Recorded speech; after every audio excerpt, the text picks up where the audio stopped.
বাংলাদেশের রাজধানী ঢাকায় আজ সকালে শক্তিশালী ভূমিকম্প অনুভূত হয়েছে। হঠাৎ এই ধাক্কায় নগরবাসীর মধ্যে ছড়িয়ে পড়ে আতঙ্ক। রাস্তায় নামতে দেখা যায় অনেক মানুষকে। আজ সকাল 10টা 38 মিনিট 26 সেকেন্ডে ভূমিকম্পটি অনুভূত হয়। আবহাওয়া অধিদপ্তরের তথ্যমতে ভূমিকম্পটির উৎপত্তিস্থল নরসিংদীর মাধবদী এলাকা। রিক্টার স্কেলে এর মাত্রা রেকর্ড করা হয়েছে 5.7, যা মধ্যম মাত্রার ভূমিকম্প হিসেবে গণ্য করা হয়। তবে মার্কিন ভূতাত্ত্বিক জরিপ সংস্থা ইউএসজিসি কিছুটা ভিন্ন তথ্য দিয়েছে। ইউএসজিসি জানায় ভূমিকম্পটির তীব্রতা ছিল রিক্টার স্কেলে 5.5। উৎপত্তিস্থল নরসিংদীর ঘোড়াশাল থেকে মাত্র 7 কিলোমিটার দূরে।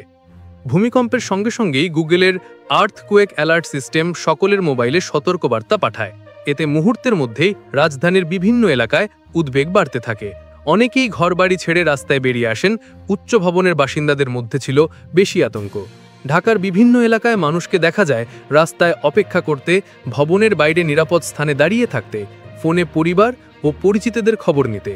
এদিকে বেশ কিছু জায়গায় মানুষ ভবনে ফেরার আগে কেঁপে ওঠা থেমেছে কিনা তা নিশ্চিত হওয়ার চেষ্টা করেন। শুধু বাংলাদেশ নয়, পার্শ্ববর্তী ভারতেও ভূমিকম্পটি অনুভূত হয়েছে। এনডিটিভির তথ্য অনুযায়ী পশ্চিমবঙ্গের কলকাতা ও আশেপাশের এলাকাগুলোতে এই ভূমিকম্পের কম্পন অনুভূত হয়।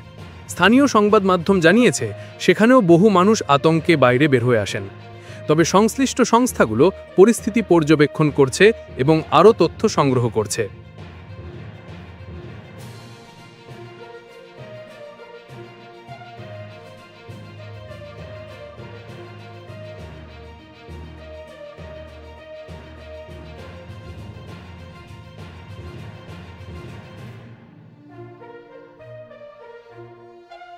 এই খবর নিয়ে আপনার মতামত কি?